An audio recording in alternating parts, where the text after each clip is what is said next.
സുവിശേഷമാണല്ലോ നമ്മൾ പഠിക്കുന്നത്. രാജാവായ യേശുക്രിസ്തുവിനെ കുറിച്ച് സുവിശേഷകനായ മത്തായി ചിത്രീകരിക്കുമ്പോൾ നമ്മുടെ രാജാവാകുന്ന കർത്താവ് അവന്റെ നീതിയെ കുറിച്ച് 5-ാം അധ്യായത്തിൽ നമ്മൾ പഠിച്ചു.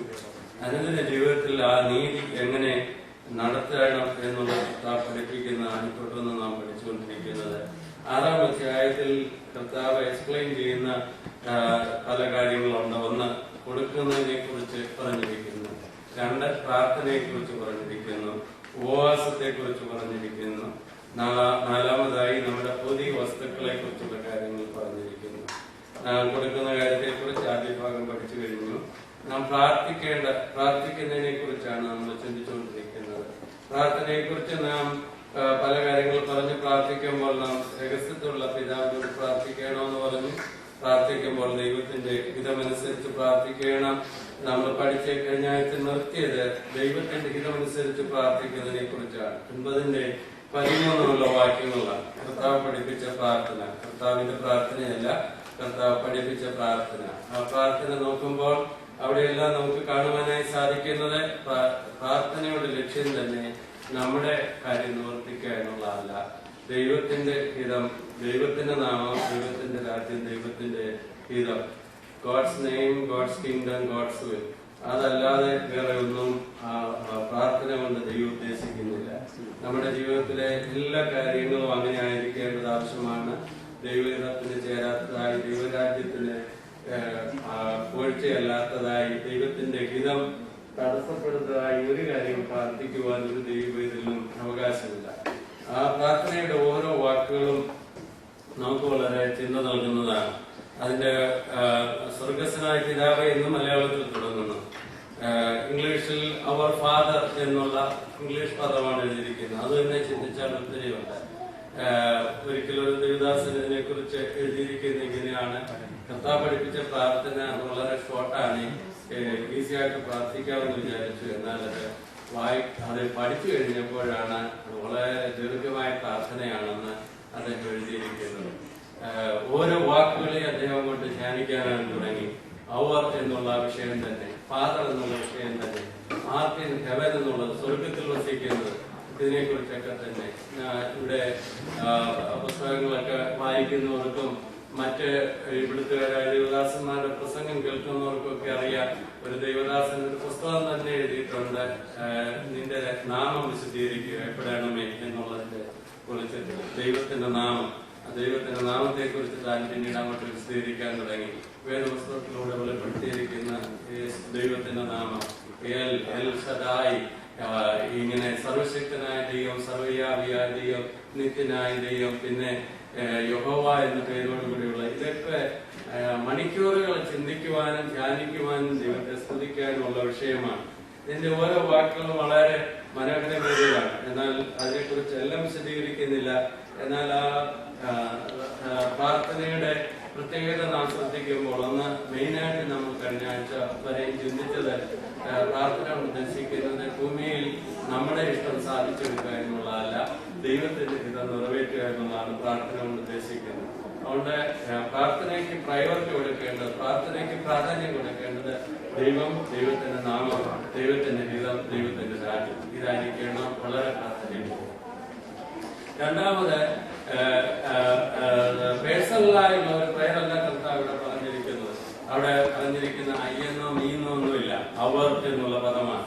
ഞങ്ങളുടെ പിതാവ്. നമ്മൾ പ്രാർത്ഥന കൊണ്ട് ഉദ്ദേശിക്കുന്നത് തന്നെ ദൈവ മക്കളെ എല്ലാം കൂടെ ഒന്നിച്ച ഒരു കുടുംബത്തെയാണ് നമുക്കവിടെ കാണുവാനായി സാധിക്കുന്നത്. വേറെ രീതിയിൽ പറഞ്ഞാൽ വേൾഡ് വൈഡ് ക്രിസ്ത്യൻ ഫാമിലി, അല്ലെങ്കിൽ ദൈവമക്കളുടെ ആ കുടുംബത്തെ ഉദ്ദേശിച്ചാണ് ഇവിടെ നമുക്ക് കാണുവാനായി സാധിക്കുന്നത്. ഇവിടെ എന്ന് പറഞ്ഞാൽ പ്രാർത്ഥന കൊണ്ട് കർത്താവ് ഉദ്ദേശിക്കുന്നത് നമ്മുടെ പ്രാർത്ഥന നമുക്ക് വേണ്ടിയുള്ളത് മാത്രമായിരിക്കുവാൻ പാടില്ല എന്ന് മാത്രമല്ല, നമ്മുടെ ഒരു പ്രാർത്ഥനയിലും, രഹസ്യ പ്രാർത്ഥനയിലോ പരസ്യ പ്രാർത്ഥനയിലോ വേറെ ഒരു ദൈവവൈതലിനെ ഹത്യ ചെയ്യുന്ന വിഷയം പ്രാർത്ഥിക്കുവാൻ ദൈവവൈതലിന് അവകാശമില്ല. നമുക്ക് ഭാരം ഉണ്ടായി കാണും, നമുക്ക് വിഷം ഉണ്ടായി കാണും. എന്നാൽ വേറൊരു ദൈവവൈതലിന് ദോഷം വരുന്ന രീതിയിൽ ഒരു വാക്കുപോലും പ്രാർത്ഥിക്കാൻ നമുക്ക് അവകാശമില്ല. ഇത് കുടുംബമായിട്ടാണ് കർത്താവ് പ്രാർത്ഥനയെ കണ്ടിരിക്കുന്നത്. നമ്മുടെ പ്രാർത്ഥന കൊണ്ട് ഉദ്ദേശിക്കുന്നത് നാം ദൈവഹിത പ്രകാരം പ്രാർത്ഥിക്കുകയാണെങ്കിൽ നിശ്ചയമായി നമ്മുടെ പ്രാർത്ഥന ഒരു രീതിയിൽ അല്ലെങ്കിൽ വേറെ രീതിയിൽ ഈ കുടുംബത്തിലെ മറ്റു ജനങ്ങൾക്ക് അനുഗ്രഹമായിരിക്കും എന്ന് പറഞ്ഞാൽ മറ്റു വിശ്വാസികൾക്ക് അനുഗ്രഹമായിരിക്കും. നമ്മുടെ കുടുംബത്തിൽ ചർച്ചകളുള്ളവർക്ക് മാത്രമല്ല, നമ്മുടെ പ്രാർത്ഥന കൊണ്ട് എല്ലാ ദൈവമക്കൾക്കും അനുഗ്രഹമായി തീരണം. അതാണ് ദൈവം നമ്മെ കുറിച്ച് ആഗ്രഹിക്കുന്നത്. ദൈവത്തിനാണ് നമ്മുടെ കൺസേൺ, ദൈവത്തെ കുറിച്ചാണ്. ദൈവിക വിഷയമാണെങ്കിൽ നമുക്ക് പിന്നീട് നമ്മുടെ കാര്യങ്ങൾ പ്രാർത്ഥിക്കാൻ അവകാശമുണ്ട്.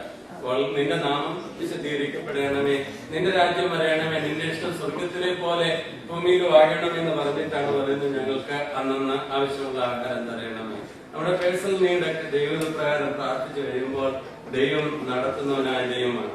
നമ്മുടെ ജീവിതത്തിന്റെ ചെറിയ കാര്യങ്ങളെ കുറിച്ചും കൺസേൺ ഉള്ളവനാണ് നമ്മുടെ ദൈവമെന്ന് ഈ ഭാഗത്ത് തന്നെ നമുക്ക് കാണുവാനായി സാധിക്കുന്നത്. അപ്പോൾ ദൈവം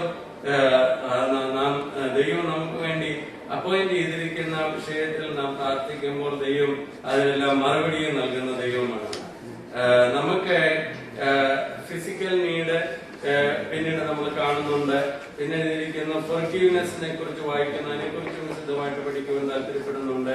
guidance, protection from evil, lead us not into temptation, ഞങ്ങളെ പരീക്ഷയിലേക്ക് കടത്തരുത് എന്നുള്ള പ്രാർത്ഥന കൊണ്ട് ചിലപ്പോൾ നമുക്ക് ചിന്ത വരാപ്പോൾ പരീക്ഷ ദൈവമാണ് തരുന്നതെന്ന് യാക്കോബിന്റെ ലേഖനത്തിൽ കൃത്യമായി എഴുതിയിട്ടുണ്ട്. യാക്കോബ് 1:13-17 വരെ ദൈവം നമ്മെ പരീക്ഷിക്കുന്നവനല്ല, ദോഷങ്ങളാൽ നമ്മെ പരീക്ഷിക്കുന്നവനല്ല. പരിശോധനയിലൂടെ ഒക്കെ കടന്നു പോകും, എന്നാൽ ദൈവം നമ്മെ ദോഷങ്ങളാൽ പരീക്ഷിക്കുന്നവനല്ല എന്ന് എഴുതിയിട്ടുണ്ട്. എന്നാൽ എങ്ങനെയാണ് പരീക്ഷയിൽ കടത്തരുത് എന്ന് പ്രാർത്ഥിക്കുന്നതിന്റെ മീനിങ് ആകുന്നത്?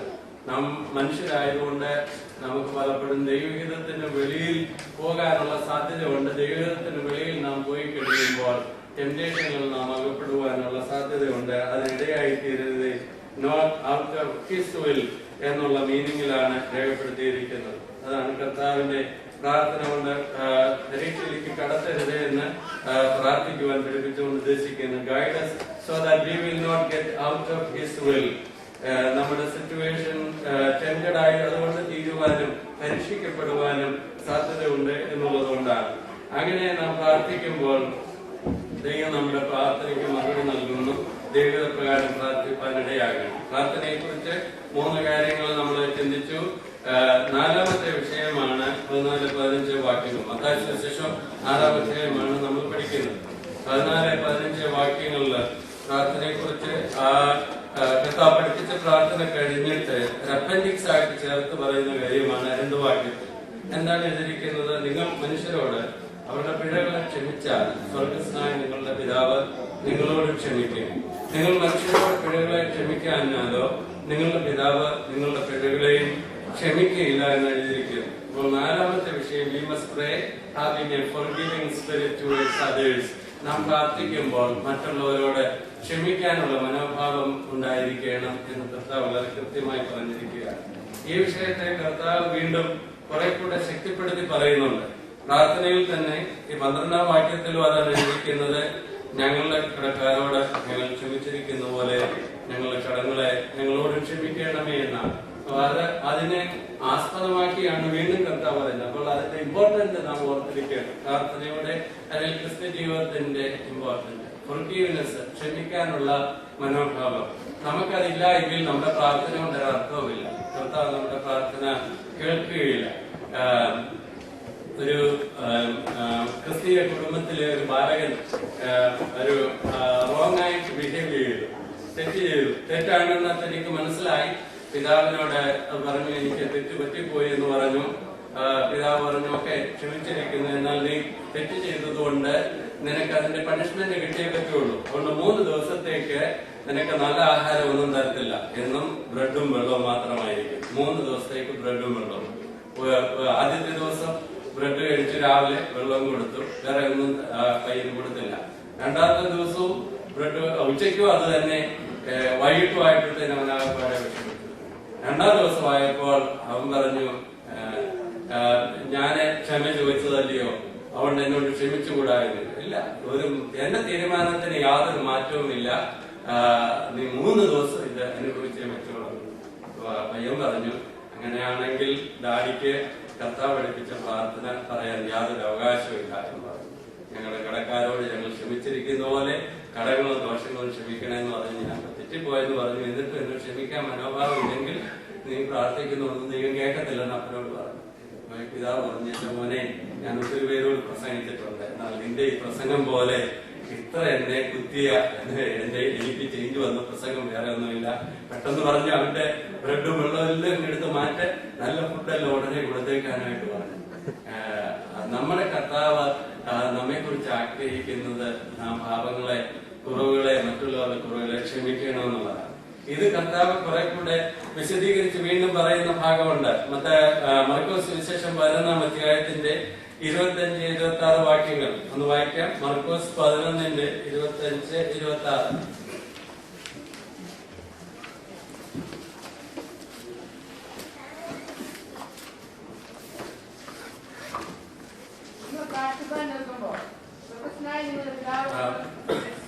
ശിനുബ്രറെ അടുത്ത സ്ലൈഡ് അടുത്തതോടെ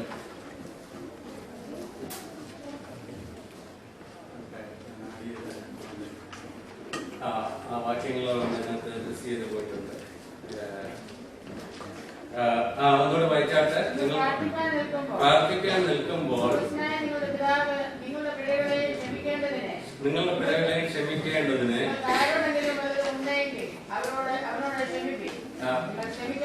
നിങ്ങൾ ക്ഷമിക്കാഞ്ഞാലോ. എത്ര ശക്തമായിട്ടാണ് കർത്താവ് പറഞ്ഞിരിക്കുന്നത്. പ്രാർത്ഥിക്കാൻ നിൽക്കുമ്പോൾ ആരോടെങ്കിലും ക്ഷമിക്കാതെ ഇരുന്നാൽ കർത്താവ് ക്ഷമിക്കില്ല. അപ്പോൾ കർത്താവ് നമ്മുടെ പാപങ്ങളെല്ലാം ക്ഷമിക്കാൻ വേണ്ടി നാം മറ്റുള്ളവരോട് പിഴകളെ ക്ഷമിക്കണമെന്നല്ല അതിന്റെ അർത്ഥം. ദൈവം പാപങ്ങളെ ക്ഷമിക്കുന്നതെല്ലാം കൃപയാണ്. അത് നമ്മളൊന്നും ചെയ്തിട്ടല്ല, ഒരു പ്രവൃത്തി അതിന് കാരണമല്ല. എന്നാൽ നാം പാപക്ഷമ പ്രാപിച്ചവരായതുകൊണ്ട് മറ്റുള്ളവരോട് ക്ഷമിക്കാൻ നാം കടപ്പെട്ടവരാണ്.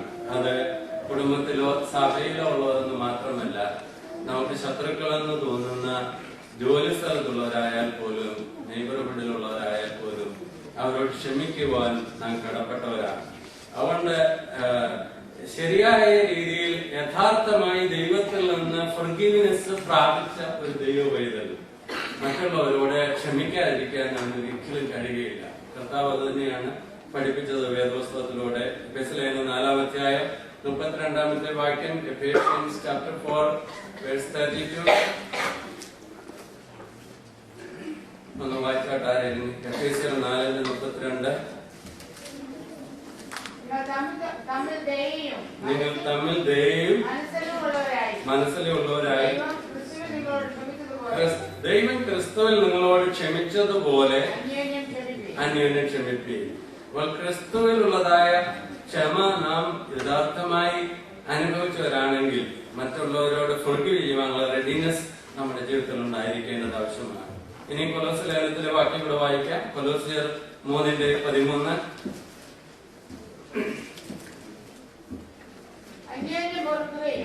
വേളി മുതലേ ഉണ്ട്, എന്നാൽ 13 മാത്രം വായിക്കാം. അന്യോന്യം പൊറുക്കുകയും. വഴക്കുണ്ടാകാനൊക്കെ സാധ്യതയുണ്ട്. വഴക്കുണ്ടായാൽ തമ്മിൽ ക്ഷമിക്കുകയും ചെയ്യുകയും. അതാണ് അതിന്റെ സ്റ്റാൻഡേർഡ്. കർത്താവ് നിങ്ങളോട് ക്ഷമിച്ചതുപോലെ നിങ്ങളും ചെയ്യുകയും. മത്തായി സുവിശേഷം 18-ാം അധ്യായത്തിൽ കർത്താവ് പറഞ്ഞ കാര്യം നമുക്കറിയാം.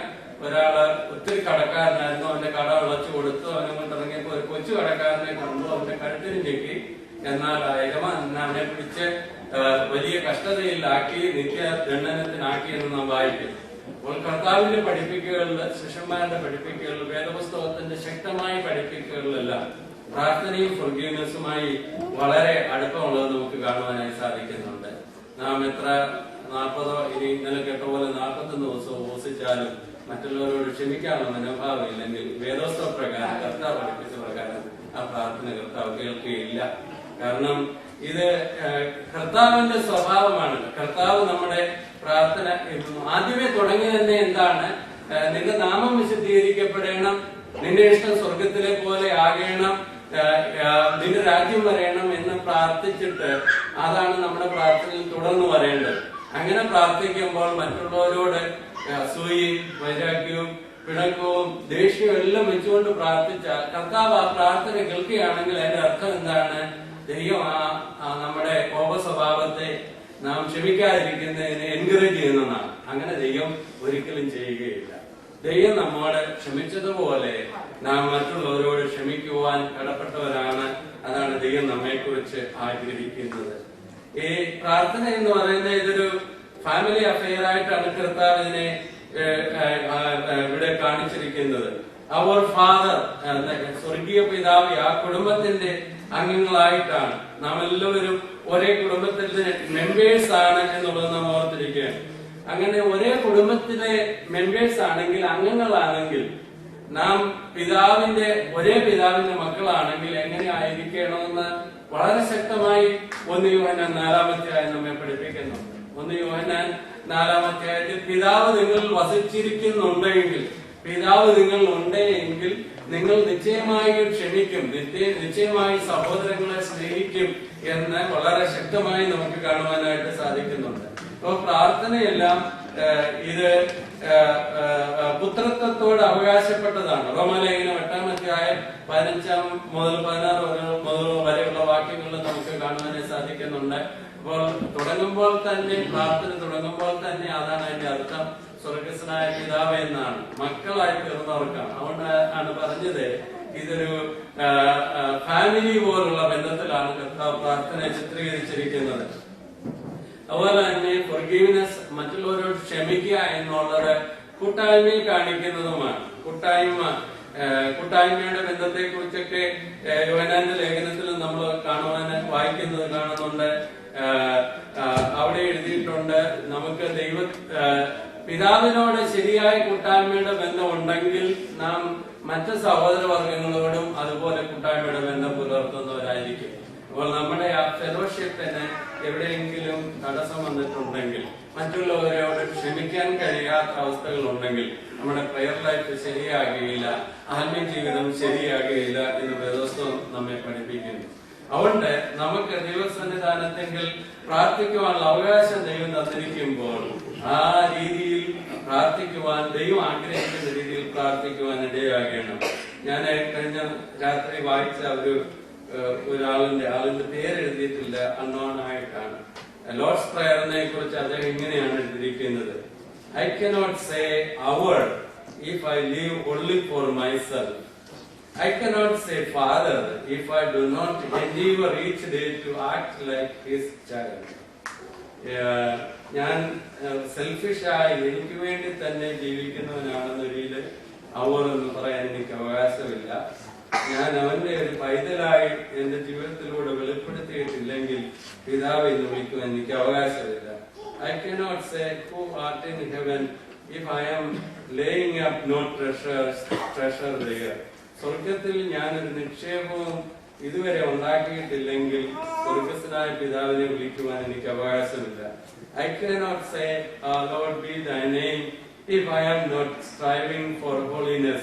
വിശുദ്ധീകരണത്തിന് വേണ്ടി എന്നെ തന്നെ ഏൽപ്പിച്ചു കൊടുക്കുന്നില്ല എങ്കിൽ നിന്റെ നാമം വിശുദ്ധീകരിക്കപ്പെടണമെന്ന് പറയുവാൻ എനിക്ക് അവകാശമില്ല. I cannot say thy kingdom come if I am not doing all in my power to hasten that wonderful event. അവന്റെ രാജ്യം വരേണ്ടതിനു വേണ്ടി ഒന്നും ചെയ്യാത്തവനാണെങ്കിൽ എനിക്കത് പ്രാർത്ഥിക്കുവാൻ അവകാശമില്ല. I cannot say thy will be done if I am disobedient to his word. ദൈവവചനത്തിന് ഞാൻ അനുസരണക്കേട് കാണിക്കുന്നവനാണെങ്കിൽ നിന്റെ ഹിതം വെളിപ്പെടണമേ എന്ന് പ്രാർത്ഥിക്കുവാൻ എനിക്ക് അവകാശമില്ല. I cannot say on earth as it is in heaven if I will not serve him here and now. നിന്റെ സ്വർഗത്തിലെ പോലെ നിന്റെ ഹിതവും ഭൂമിയിലാക്കണമേ എന്ന് പറഞ്ഞ് ഞാൻ അവനെ ഈ ഭൂമിയിൽ സെർവ് ചെയ്യുന്നില്ല എങ്കിൽ അതുകൊണ്ട് ഒരർത്ഥവുമില്ല. I cannot say give us this day our daily bread if I am dishonest and I am seeking things by subterfuge. സൂത്രത്തോടുകൂടി അല്ലെങ്കിൽ ഡിസോണസ്റ്റ് ആയി ഞാൻ എന്റെ ജീവിതമാക്കിയിരിക്കുമെങ്കിൽ എനിക്ക് അന്നുള്ള ആഹാരം തരണമേ എന്ന് പറയുവാൻ എനിക്ക് അവകാശമില്ല. I cannot say forgive us our debts if I harbor a grudge against anyone. എന്റെ പാപങ്ങളെ ക്ഷമിക്കണമെന്ന് പറയുവാൻ എനിക്ക് കഴിയത്തില്ല. ഞാൻ മറ്റുള്ളവരോട് നീരസവും കോപവും പിണക്കവും വെച്ചുകൊണ്ടിരിക്കുന്നെങ്കിൽ. I cannot say forgive us I cannot say lead us not into temptation if I deliberately place myself in his path. ടെംപ്റ്റേഷന്റെ വഴിയിൽ എന്നെ തന്നെ നിർത്തിയിട്ട് പരീക്ഷയിൽ എന്നെ അകപ്പെടുത്തരുത് എന്ന് പ്രാർത്ഥിക്കുവാൻ എനിക്ക് അവകാശമില്ല. I cannot say deliver us from evil if I do not put on the whole armor of God. ദോഷത്തിൽ നിന്ന് ഞങ്ങളെ വിടുവിക്കണമെന്ന് പ്രാർത്ഥിക്കുമ്പോൾ ഞാൻ ദൈവത്തിന്റെ സർവായുധവർഗം ധരിച്ചുകൊള്ളണം. I cannot say thine is the kingdom if I do not give the king the loyalty due him from a faithful subject. നിന്റെ രാജ്യം വരയണമേ എന്ന് പ്രാർത്ഥിക്കുമ്പോൾ ആ രാജാവിനോടുള്ള നന്ദിയായി എന്റെ ജീവിതത്തിലെ എല്ലാ കാര്യങ്ങളും ആയിരിക്കണം. I cannot attribute to him the power if I fear what men may do. ശക്തി നിനക്കുള്ളതാണെന്ന് പറയുമ്പോൾ ഞാൻ മനുഷ്യനെ ഭയപ്പെട്ട് ജീവിക്കുന്നെങ്കിൽ ആ പ്രാർത്ഥന കൊണ്ട് അർത്ഥമില്ല. I cannot attribute to him, I cannot ascribe to him the glory if I am seeking honor only me, myself, and I cannot say forever if the horizon of my life is bounded completely by time. ഭൂമിയിലെ കാര്യങ്ങൾ മാത്രം ചിന്തിച്ച് എന്റെ വീഴ്ചയ്ക്കായി മാത്രം ജീവിക്കുന്നവനാണെങ്കിൽ ഈ വാക്കുകൾ പറയുവാൻ എനിക്ക് അവകാശമില്ല. നമ്മളാരും സ്വർഗസ്വനായ പിതാവേ ചൊല്ലുന്നവരല്ലായിരിക്കാം. എന്നാൽ അതാണ് നമ്മുടെ പ്രാർത്ഥനയുടെ പാറ്റേൺ. അതനുസരിച്ച് പ്രാർത്ഥിക്കണമെന്നാണ് കർത്താവ് നമ്മെ പഠിപ്പിച്ചത്. അതുകൊണ്ട് നമ്മുടെ പ്രാർത്ഥന കർത്താവ് ആഗ്രഹിക്കുന്ന രീതിയിൽ ആയിത്തീരേണ്ടതിനായി നമുക്ക് കുറെ കൂടെ നമ്മുടെ ജീവിതത്തിൽ വരുത്തേണ്ട ക്രമീകരണങ്ങൾ വരുത്തുവാൻ ഇടയായി തീരേണ്ടത് ആവശ്യമാണ്.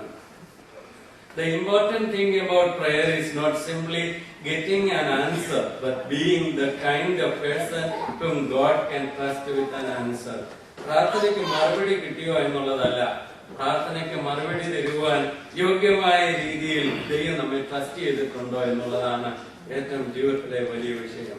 അതുകൊണ്ട് കർത്താവിന്റെ ഹിതപ്രകാരം പ്രാർത്ഥിക്കുവാൻ നമുക്ക് ഏൽപ്പിച്ചു കൊടുക്കുക. പ്രാർത്ഥന രഹസ്യത്തിലുള്ള പിതാവിനോടായിരിക്കണം.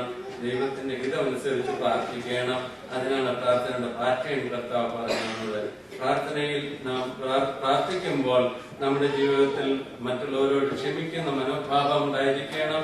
എങ്കിൽ മാത്രമേ നമ്മുടെ പ്രാർത്ഥന ദൈവം ആഗ്രഹിക്കുന്ന രീതിയിലായിത്തീരുകയുള്ളൂ. ഉപവാസത്തെ കുറിച്ചാണ് അടുത്തതായി 16 മുതൽ 18 വരെയുള്ള വാക്യങ്ങളിൽ പറഞ്ഞിരിക്കുന്നത്. മത്തായി സുവിശേഷം 6-ാം അധ്യായത്തിന്റെ 16 മുതൽ 18 വരെയുള്ള വാക്യങ്ങൾ. അവിടെ നാം വായിക്കുന്നു, ഉപവസിക്കുമ്പോൾ നിങ്ങൾ കപടഭക്തിക്കാരെ പോലെ വാടി മുഖം കാണിക്കരുത്. അവർ ഉപവസിക്കുന്ന മനുഷ്യർക്ക് വിളങ്ങേണ്ടതിന് മുഖം വിരൂപമാക്കുന്നു. അവർക്ക് പ്രതിഫലം കിട്ടിപ്പോയെന്ന് ഞാൻ സത്യമായിട്ട് നിങ്ങളോട് പറയുന്നു. നീയോ ഉപവസിക്കുമ്പോൾ നിന്റെ ഉപവാസം മനുഷ്യർക്കല്ല, രഹസ്യത്തിലുള്ള നിന്റെ പിതാവിന് വിളങ്ങേണ്ടതിന് തലയിൽ എണ്ണ തേച്ച് മുഖം കഴുകുക. രഹസ്യത്തിൽ കാണുന്ന നിന്റെ പിതാവ് നിനക്ക് പ്രതിഫലം നൽകും എന്നാണ് എഴുതിയിരിക്കുന്നത്. പഴയ നിയമ പ്രമാണം നാം വായിച്ചു നോക്കുമ്പോൾ അവിടെ ഒരു ഉപവാസത്തെ കുറിച്ച് മാത്രമേ ഇസ്രായേലിയർക്ക് പ്രമാണം കൊടുത്തപ്പോൾ പറഞ്ഞിട്ടുള്ളൂ. അത് ലേവ്യ പുസ്തകം 23-ാം അധ്യായത്തിൽ വായിക്കുന്നുണ്ട്. മഹാപാപ പരിഹാര ദിവസമാണ്, ആത്മതപനം ചെയ്യണം, ഉപവസിക്കണം, അന്ന് എന്തൊക്കെ ചെയ്യണമെന്ന് പറഞ്ഞിട്ടുണ്ട്. എന്നാൽ കുറെ കാലം കൂടെ കഴിഞ്ഞപ്പോൾ നെബൂഖദ്നേസറിന്റെ കാലത്തിന് ശേഷമായി ഉപവസിക്കുന്നതിനെ കുറിച്ചൊക്കെ ഉള്ള ആചാരങ്ങൾ യഹൂദന്മാരുടെ ഇടയിൽ വന്നതായി നമുക്ക് കാണുവാനായി സാധിക്കുന്നുണ്ട്. കർത്താവ് പരീശന്മാരെ കുറിച്ച് പറഞ്ഞപ്പോൾ പരീശനും ചുങ്കക്കാരനും പ്രാർത്ഥിക്കാൻ പോയപ്പോൾ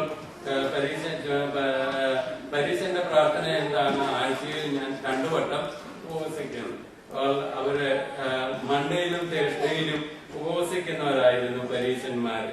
എന്നാൽ അവരുടെ ഉപവാസമൊക്കെ മനുഷ്യർക്ക് വിളങ്ങേണ്ടതിനായിരുന്നു എന്നാണ് കാണുവാനായി സാധിക്കുന്നത്. ഉപവാസത്തെ കർത്താവ് ഖണ്ഡനം ചെയ്തിട്ടില്ല. നിങ്ങൾ ഉപവസിക്കുമ്പോൾ എന്നാണ് പറഞ്ഞിരിക്കുന്നത്. എന്ന് പറഞ്ഞാൽ ഉപവസിക്കണം, ഉപവാസം ആവശ്യമാണ്. എന്നാൽ നമ്മുടെ ഉപവാസം കൊണ്ട് ആഗ്രഹിക്കുന്ന എന്താണ്? കർത്താവ് ഉദ്ദേശിക്കുന്നത് എന്താണ്? അതാണ് നാം നേടേണ്ടത്. യേശു കർത്താവ് ഉപവസിച്ചതിനെ കുറിച്ച് നമ്മൾ വായിക്കുന്നുണ്ട്. മത്തായി സുവിശേഷം 4-ാം അധ്യായത്തിൽ ആദ്യ നൂറ്റാണ്ടിലെ സഭ ഉപവസിച്ചതിനെ കുറിച്ച് വായിക്കുന്നുണ്ട്. അപ്പോസ്തല പ്രവൃത്തികളുടെ പുസ്തകം 13-ാം അധ്യായത്തിൽ അന്ത്യോക്യയിലെ സഭ ഉപവസിക്കുകയും പ്രാർത്ഥിക്കുകയും ചെയ്തുകൊണ്ടിരുന്നപ്പോൾ പൗലോസിനെയും ബർന്നബാസിനെയും വിളിച്ചിരിക്കുന്ന വേലയ്ക്കായി വേർതിരിക്കുകയും എന്ന് ദൈവാത്മാവ് അവരോട് സംസാരിച്ചതിനെ കുറിച്ച് വായിക്കുന്നുണ്ട്. എന്നാൽ കർത്താവിന്റെ കാലമായപ്പോൾ ഈ പരീശന്മാര് ചെയ്തതായ ഉപവാസം അവര് മനുഷ്യർക്ക് വിളങ്ങേണ്ടതിനായിരുന്നു എന്നാണ് എഴുതിയിരിക്കുന്നത്. ഇവിടെ കർത്താവ് പറയാണ്, നീ ഉപവസിക്കുമ്പോൾ രഹസ്യത്തിൽ കാണുന്ന പിതാവ് നിനക്ക് പ്രതിഫലം തരേണ്ടതിന് ആ പിതാവിനോട് വേണം പ്രാർത്ഥിക്കേണ്ടത്, ഉപവസിക്കേണ്ടത്. മനുഷ്യർക്ക് വിളങ്ങേണ്ടതിനായിരിക്കരുത്. ഇവിടെ പറയുകയാണ്, വാടിയ മുഖം കാണിക്കരുത്, മുഖം വിരൂപമാക്കരുത്. ഞാൻ ഉപവസിക്കുന്നു എന്നുള്ളത് മറ്റുള്ളവർ അറിയാൻ വേണ്ടി നീ ഉപവസിക്കുവാനായിട്ട് പാടില്ല. നിന്റെ മുഖം വിരൂപമാക്കുവാനും പാടില്ല. ഉപവസിക്കുമ്പോൾ ചെയ്യേണ്ട കാര്യം ഇവിടെ പറഞ്ഞിട്ടുണ്ട്. ഈ മുഖം കഴുകണം, ഈ തലയിൽ എണ്ണ തേക്കണം എന്ന് എഴുതിയിട്ടുണ്ട്. അപ്പോൾ മുഖം കഴുകുക, എണ്ണ തേക്കുക, വേദസ്വമൊക്കെ ചേർത്ത് പല വാക്യങ്ങളും ഒക്കെ ഒന്നിച്ച് വായിക്കുമ്പോൾ ഇത് എന്തിനെ കാണിക്കുന്നതാണ്? സന്തോഷത്തെ കാണിക്കുന്നത്. It's a joy, it's a happiness.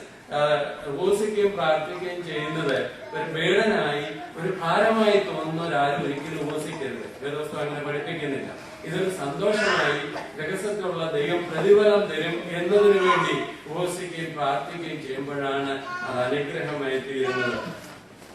ദൈവം നമുക്ക് പ്രയാസമുള്ള കാര്യങ്ങളൊന്നും അനുഗ്രഹത്തിന് വേണ്ടി ദൈവം വെച്ചിട്ടില്ല. പ്രയാസമില്ലാത്ത കാര്യങ്ങളാണ് ദൈവം വെച്ചിരിക്കുന്നത് നമുക്ക് കാണുവാനായി സാധിക്കുന്നുണ്ട്. God usually does not tear down one good thing in order to build up another. If we have to look miserable to be considered spiritual, then there is something wrong with our views of spirituality. എനിക്ക് ആ quotation വളരെ ഇഷ്ടമായി. If we have to look miserable to be considered spiritual, then there is something wrong with our views of spirituality. Miserable ആയി തോന്നുന്ന രീതിയിൽ എന്തെങ്കിലും കാര്യം ചെയ്യുന്നതാണ് ആത്മീയം തോന്നുന്നതിൽ അതിനകത്ത് എന്തോ കുഴപ്പമുള്ളതാണ് അർത്ഥം. സന്തോഷത്തോട് ചെയ്യുമ്പോഴാണ് അത് അനുഗ്രഹമായി തീരുന്നത്. എന്നാൽ പഴയ നിയമത്തിൽ പോലും ഉപവാസമൊക്കെ ദൈവം ആഗ്രഹിക്കുന്ന രീതിയിൽ ചെയ്യാതിരുന്നതിനെ വളരെ ശക്തമായി പ്രവാചകന്മാരുടെ നാവിലൂടെ ദൈവം ഖണ്ഡം ചെയ്തതിനെ നാം വായിക്കുന്നു. യശയ്യാവിന്റെ പുസ്തകം 58-ാം അധ്യായത്തിൽ നമ്മൾ വായിക്കുന്നു. 58-ാം അധ്യായത്തിൽ അവർ ഉപവസിക്കുന്നതിനെ കുറിച്ച് പറയുകയാണ്, നിങ്ങൾ എന്തിനാണ് ഉപവസിക്കുന്നത്? ഇങ്ങനെയുള്ള ഉപവാസമല്ല എനിക്ക് ആവശ്യമായിരിക്കുന്നതെന്ന് പറഞ്ഞിട്ട് കർത്താവ് അതിനെ ശാസിക്കുന്നത് കാണുന്നുണ്ട്. 5-ാം വാക്യം ഇങ്ങനെയാണ്, എനിക്കിഷ്ടമുള്ള നോമ്പും മനുഷ്യൻ ആത്മതവനം ചെയ്യുന്ന ദിവസം ഇങ്ങനെയുള്ളതോ, തലയെ വേഗത്തെ പോലെ കുനിക്കുക, രട്ടും വെണ്ണീരും വിരിച്ചു കിടക്കുക, ഇതാകുന്നു ഉപവാസം. ഇതിനോ നീ നോമ്പെന്നും യഹോവയ്ക്ക് പ്രസാദമുള്ള ദിവസം എന്നും പേർ പറയുന്നത്. എന്നാൽ ഉപവാസം എന്താണെന്നാണ് അന്ന് തന്നെ കർത്താവ് ദൈവം പറയുന്നത്. അന്യായ ബന്ധനങ്ങളെ അഴിക്കുക, നുഖത്തിന്റെ അമിക്കയറുകളെ അഴിക്കുക, വിവിധരെ സ്വതന്ത്രരായി വിട്ടയക്കുക, എല്ലാ നുഖത്തെയും തകർക്കുക, ഇതല്ലയോ എനിക്കിഷ്ടമുള്ള ഉപവാസം. വിശപ്പുള്ളവന് നിന്റെ അപ്പം നുറുക്കി കൊടുക്കുന്നതും അലഞ്ഞു നടക്കുന്ന സാധുക്കളെ നിന്റെ വീട്ടിൽ ചേർത്ത് കൊള്ളുന്നതും നഗ്നനെ കണ്ടാൽ അവനെ ഉടുപ്പിക്കുന്നതും നിന്റെ മാംസരക്തങ്ങളായിരിക്കുന്നവർക്ക് നിന്നെ തന്നെ മറക്കാതെ ഇരിക്കുന്നതല്ലയോ. അപ്പോൾ നിന്റെ വെളിച്ചം ഉഷസ് പോലെ പ്രകാശിക്കും, നിന്റെ മുറികൾക്ക് വേഗത്തിൽ പൊറുതി വരും, നിന്റെ നീതി നിനക്ക് മുമ്പായി നടക്കും, യഹോവയുടെ മഹത്വം നിന്റെ പിമ്പടെ ആയിരിക്കും. അപ്പോൾ നീ വിളിക്കും, യഹോവ ഉത്തരവരലും, നീ നിലവിളിക്കും, ഞാൻ വരുന്നു എന്നാണ് അരുളിച്ചത്. അപ്പോൾ ഉപവാസം എന്ന് പറയുന്നത് എന്താണ്? ഉപവാസം എന്ന് പറയുന്നത് ശരിയായ രീതിയിൽ പാപത്തിൽ നിന്നുള്ള ഒരു ഉപവാസമാണ്, സെൽഫിഷ്നെസ്സിൽ നിന്നുള്ള ഒരു ഉപവാസമാണ്, ഗ്രീഡിൽ നിന്നുള്ള ഒരു ഉപവാസമാണ്. മറ്റുള്ളവരോട് ഹാർഡ് ഹാർട്ടഡ് ആയിട്ട്, മറ്റുള്ളവരോട് ക്ഷമിക്കാൻ കഴിയാതെ, മറ്റുള്ളവരെ കുറിച്ച് കൺസേൺ ഇല്ലാതെ ജീവിക്കുന്നതിൽ നിന്ന് ഒരു വ്യത്യാസം വരുന്നതാണ് ഉപവാസം എന്ന് പറയുന്നത്. അപ്പോൾ ഈ വാക്യങ്ങളിലെല്ലാം മത്തായി സുവിശേഷത്തിലെ ഇതുവരെ പഠിച്ച വിഷയങ്ങളിലെല്ലാം കർത്താവ് വളരെ ശക്തമായി പറഞ്ഞിരിക്കുന്ന ഒന്നാണ് കപടഭക്തി, ഹിപ്പോക്രസി. ഹിപ്പോക്രസി ദൈവം ഒരിക്കലും ആഗ്രഹിക്കുന്നില്ല. ഹിപ്പോക്രസി നിമിത്തം ഉണ്ടാകുന്ന കാര്യങ്ങളെ കുറിച്ച് ഇവിടെ പറഞ്ഞിരിക്കുന്നു. നാം നമ്മുടെ വിശകലനം ചെയ്ത് പഠിച്ചാൽ നാം കൊടുക്കുന്ന കാര്യം, പ്രാർത്ഥിക്കുന്ന കാര്യം, ഉപവസിക്കുന്ന കാര്യം, ഇതെല്ലാം ഹിപ്പോക്രസിയിൽ നിന്നുള്ളതാണെങ്കിൽ hypocrisy robs us of reality in Christian living. ശരിയായ രീതിയിലുള്ള നമ്മുടെ ക്രിസ്ത്യൻ ജീവിതത്തെ അത് മാറ്റിക്കളയുവാനിടയായി തീരും. Hypocrisy robs us of spiritual rewards. ആത്മീയ പ്രതിഫലം ലഭിക്കുന്നത് നമുക്കില്ലാതെയായി തീരും. Hypocrisy robs us spiritual influence. പരീക്ഷന്മാരെ അവർ വിചാരിക്കുന്ന അവർ ചെയ്യുന്ന കാര്യമൊക്കെ എല്ലാവർക്കും സ്വീകാര്യമാണ്. എന്നാൽ പരീക്ഷനെ കുറിച്ച് ലോകം അന്ന് കണ്ടിരുന്നത് അവര് കപട വ്യക്തിക്കാരാണെന്നും അവരുടെ ഭക്തി മനുഷ്യർക്ക് വിളങ്ങേണ്ടതാണെന്നും ലോകത്തിന് അറിയാമായിരുന്നു. ഇത് നാം ഓവർകം ചെയ്യണമെങ്കിൽ കർത്താവിനെ പഠിപ്പിക്കുകയുടെ ഇത്രയും പഠിച്ച ഈ 6-ാം അധ്യായത്തിലെ കൊടുക്കുന്ന പ്രാർത്ഥിക്കുന്ന ഉപവസിക്കുന്ന വിഷയങ്ങളുടെ കണ്ടൻസ് എങ്ങനെയാണ്? Honest with God in our secret life. നമ്മുടെ രഹസ്യ ജീവിതത്തിൽ ദൈവവുമായി വിശ്വസ്തരായിരിക്കണം. മറ്റുള്ളവർക്ക് വളങ്ങേണ്ടതിന് വേണ്ടി എന്തെങ്കിലും ചെയ്യുന്നവരായിട്ടല്ല, രഹസ്യമായ ജീവിതത്തിൽ ദൈവത്തിന്റെ സന്നിധിയിൽ ഹോണസ്റ്റ് ആയിട്ടുള്ള ഒരു ജീവിതമായിരിക്കണം. Never pray anything that we do not mean from heart. empty വാക്കുകളായി, വെറുതെ പുറത്തേക്ക് വരുന്ന വാക്കുകളായി നമ്മുടെ പ്രാർത്ഥന തീരരുത്. ഹൃദയത്തിൽ നിന്ന് വരുന്ന യഥാർത്ഥമായി മീൻ ചെയ്യുന്ന പ്രാർത്ഥനയായിരിക്കണം. അല്ലാതുള്ള പ്രാർത്ഥന കപടഭക്തിയാണെന്ന് ദൈവം പറഞ്ഞിരിക്കുന്നു. നമുക്കറിയാം, ചിലരൊക്കെ ഇവിടെ ഇരിക്കുന്നു, അല്ലെങ്കിൽ നമ്മുടെ ആരുടെയും കാര്യമല്ല, ചിലർക്കൊക്കെ ഞങ്ങളുടെ ഡിപ്പാർട്ട്മെന്റിൽ അല്ലെങ്കിൽ ഞങ്ങളുടെ തലത്തിലേതാണ് ചില ദൈവദാസന്മാർക്ക് ചില ദൈവദാസന്മാരോട് ഭയങ്കര ദേഷ്യവും അവരെ കുറിച്ച് എന്തെല്ലാം വേണേലും പറയും. എന്നാൽ പൊതുസാസിൽ പ്രാർത്ഥിക്കാൻ തുടങ്ങിയാൽ നിന്റെ വിലയേറിയ ദാസനായ ഭക്തനായ എന്തെല്ലാം വാക്കുകൾ ചേർക്കാനും അതെല്ലാം ചേർക്കും. ഉദാഹരണം പറഞ്ഞ പക്ഷെ ആ പ്രാർത്ഥനയൊന്നും മേലോട്ട് പോകത്തില്ല. അതെല്ലാം കപടഭക്തി എന്നുള്ളതാണ്. യഥാർത്ഥമായി ഹൃദയത്തിൽ മീൻ ചെയ്യാത്ത പ്രാർത്ഥനകൾ നാം ഏത് രീതി മറ്റുള്ളവർക്ക് വേണ്ടി പ്രാർത്ഥിക്കുന്നതായിരുന്നാലും പൊതുവെ പ്രാർത്ഥിക്കുന്നതായിരുന്നാലും അതുകൊണ്ട് ഒരു പ്രയോജനമില്ല. നമ്മുടെ മോട്ടീവ് എല്ലാം ദൈവത്തെ പ്രസാദിപ്പിക്കണം എന്നുള്ളതായിരിക്കണം. എന്ന് പറഞ്ഞാൽ മറ്റുള്ളവർ മനുഷ്യരെന്ത് പറയും എന്നുള്ളതല്ല, മനുഷ്യരെന്ത് ചെയ്യും എന്നുള്ളതല്ല, ദൈവനാമത്തിന് മഹത്വമായി തീരുകയാണ്.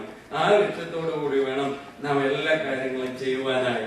ഇതാണ് നമ്മുടെ രാജാവ് ആഗ്രഹിക്കുന്ന നീതി. നാം ദിനം തോറും ചെയ്യുന്ന എപ്പോഴും ചെയ്യുന്ന നമ്മുടെ പ്രാർത്ഥന ദൈവം ആഗ്രഹിക്കുന്ന രീതിയിലായിട്ടുണ്ടോ?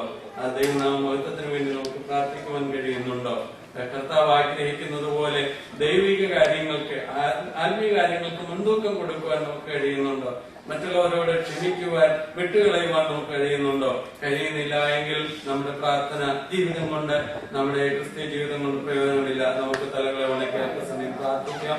ദൈവം സഹായിച്ചാൽ അടുത്ത ആഴ്ച 6-ാം അധ്യായത്തിന്റെ 19 മുതൽ 34 വരെയുള്ള വാക്യങ്ങളാണ്. അത് നമ്മുടെ പണം കൊണ്ട്, ഭൗതിക വസ്തുക്കൾ കൊണ്ട് നാം എങ്ങനെ ഉപയോഗിക്കണം, വസ്തുക്കൾ എങ്ങനെ ഉപയോഗിക്കണമെന്നാണ് രാജാവ് അവന്റെ നീതിയോടുള്ള ബന്ധത്തിൽ നമ്മെ അറിയിക്കുന്നത്. അത് വായിച്ചുകൊണ്ട് വന്നാൽ നമുക്ക് ഗ്രഹിക്കാൻ കുറെ കൂടെ ഈസി ആയിരിക്കും. അവർ യൂസ് ഓഫ് വെൽത്ത്, അതാണ് അടുത്ത സബ്ജക്ട്. ഇന്ന് പോയ കാലം നമുക്ക് നമ്മുടെ ജീവിതത്തിലേക്ക് ഒന്ന് തിരിഞ്ഞു നോക്കാം.